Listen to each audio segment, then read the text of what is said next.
Today's video, we are going to be testing and talking about a new product that we've been working on here at 533, and we want your help to make it better. For those who've been around this channel for a little bit, you've seen that I see a lot of potential in AIOs or all-in-one flight controller and ESCs, because you can give up a little bit of width for a much simpler build and a much tighter build, which opens up endless possibilities. Now, we've been in the lab and posting on Instagram that you may have seen, trying to come up with a frame that can take advantage of these benefits. The thing that people always like to point out is that an all-in-one is super expensive, and if one part of it dies, the whole thing's dead. So I wanted to prioritize protecting that in the lightest and most durable way possible.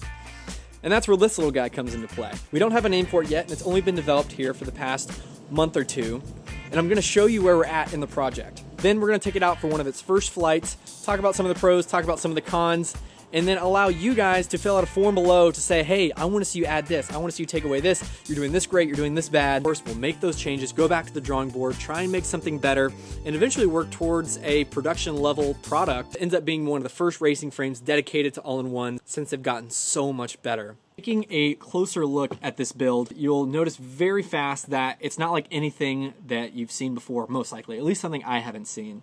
It's a 2-high stack. It's obviously built exclusively for all-in-one flight controllers or AIOs in 25x25 mounting patterns. It uses the HD0 Whoop Light flight controller, which is not the Race V3 that most racers use. Of course, using the Nano 90 camera, 533 Black Series motors, and a Happy Model Express LRS receiver. Just going through how the frame is built right now. As I said, I wanted to really prioritize protection of the electronics. So we have a carbon arch coming all the way over from left to right. And then the arch in the back actually doesn't come all the way forward because then it transitions into the camera mount. This does two things really well.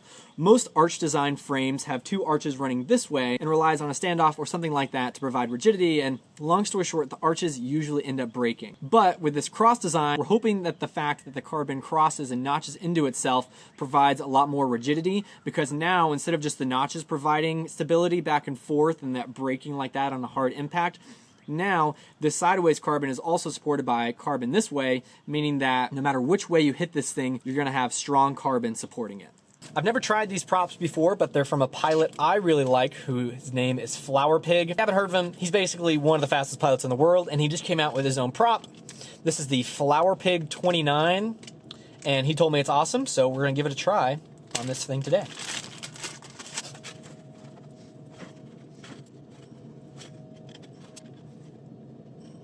Plugging it in now, and the first thing I'm going to try and do is just see how it flies and see if it blows up on a full throttle punch. After that, just want to see how good it actually flies, so I'm going to take it around the track that I have set up here. I'll try and go faster and faster until maybe I happen to hit something, and we'll see what breaks together.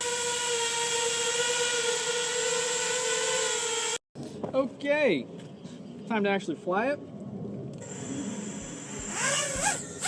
Test number 1, can it survive a punch out?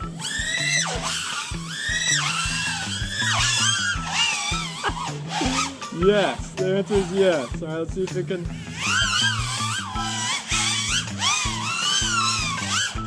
Sounds crisp too. Let's see if I can actually fly to it.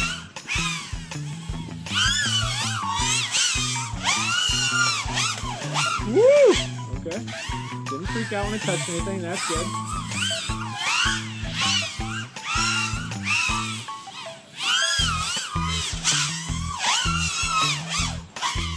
Didn't do that right. Oh, it's a prop. See how it handles it.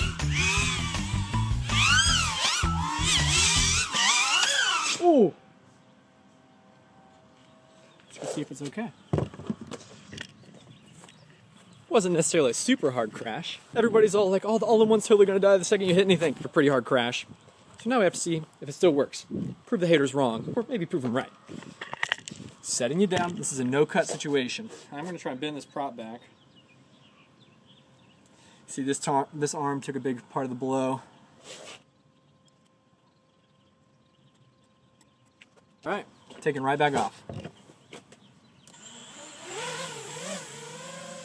We're still good. Oh, loose prop. Gonna do one more flight around the track here.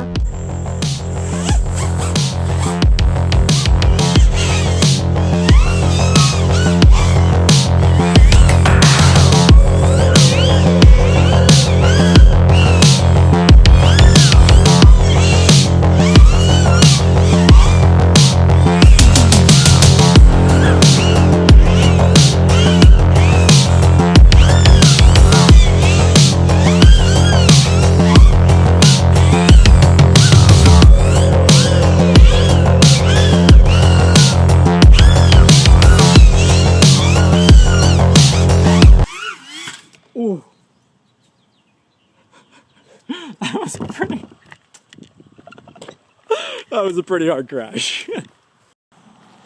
See, the drone ended up here. Woo. Doesn't look like anything's broken from what I can tell. I think the battery ended up over here somewhere. There we go. Hit that gate. Should be right this. Oh, there it is. Was actually feeling pretty good there for a second.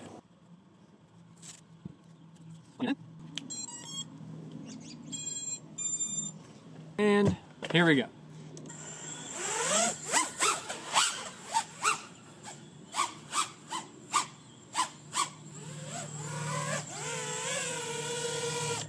Obviously not the hardest crashes in the world, but also not the easiest crashes in the world, and it's still going. So for the people commenting saying that thing's gonna explode on the first crash, referring to the all-in-one, maybe the frame, I don't know. It just survived 2 tough ones right there. So from what you've seen in this video, what would you like to see improved on this thing? What do you think it should be named? Would you like to be involved in the prototyping process and help us test it out? Any level of feedback, good or bad, would be awesome. We're taking everything into consideration and hoping to launch this thing in the next month or 2 after we've done a couple more rounds of prototype testing to make sure this thing is spot on. We need to get camera mounts for DJI O4 and O4 Lite. We're gonna work towards getting the frame weight down just a little bit by taking out these completely solid plates here on the bottom plate and mid plate and so forth. And also look into some packaging options to make sure this thing comes really nice. If you're excited about this project, let me know. Do you think all-in-ones are the future? Do you think we're wasting our time and we should just go back to 20 by 20 or 30 by 30 stacks? I'd love to hear your input. I hope you enjoyed today's video, and I'm really excited to look back on it after this thing has, and I'm really excited to look back on it after we announce this thing here in a month or 2, see what we changed, see what we didn't change, all of which is going to be decided in part to your feedback. So make sure you include that in the comments below. I'll see you guys around. Thanks for watching. Bye.